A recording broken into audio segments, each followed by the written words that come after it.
Gerald Anderson inamin na ang tungkol sa anak nila ni Gigi Delana.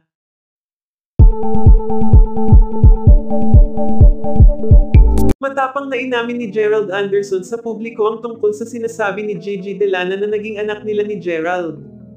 Ayon kay Gerald, matagal na umano nilang itinago ni Gigi ang tungkol sa namagitan sa kanilang dalawa noon bago pa man umano dumating si Julia Barreto sa buhay niya.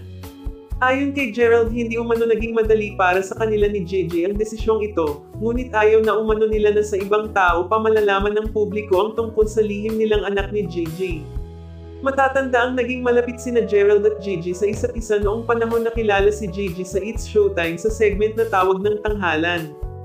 Dito na nagsimulang mahulog ang loob ni Gerald kay Gigi dahil sa boses nito na talaga namang nakakabighani. Pilit ding itinanggi noon ni Gerald ang tungkol sa namamagitan sa kanila ni Gigi. Ayon kay Gerald, mabuting magkaibigan lamang umano sila ni Gigi.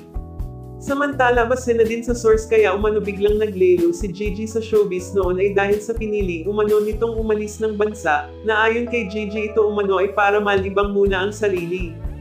Ayon sa ilan, kaya pala umano pinili ni Gigi na umalis muna sa showbiz ay dahil sa naging bunga ng relasyon nila ni Gerald.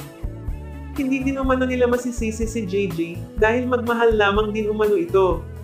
Samantala, ayon pa sa source, kaya umano inamin na nila ang tungkol sa anak nila ay dahil sa for good na umano dito sa Pinas ang anak nila ni Gerald. Para na din umano hindi na magtaka ang publiko kung sakaling makita ng mga ito na kasama ni Gerald ang bata. Samantala, marami naman sa mga netizens ang gulat na gulat sa naging pahayag na ito ni Gerald.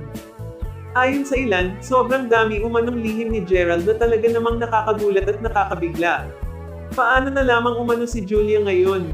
Ano kaya umano ang naging reaksyon nito sa naging pag-aming ito ni Gerald tungkol sa anak nila ni Gigi Delana? Masakit umano ito sa part ni Julia, dahil itinago at inilihim sa kanya ng taong pinagkatiwalaan at minahal niya ang tungkol sa nakaraan nito at sa naging anak nito, na matagal itinago ni Gerald Anderson.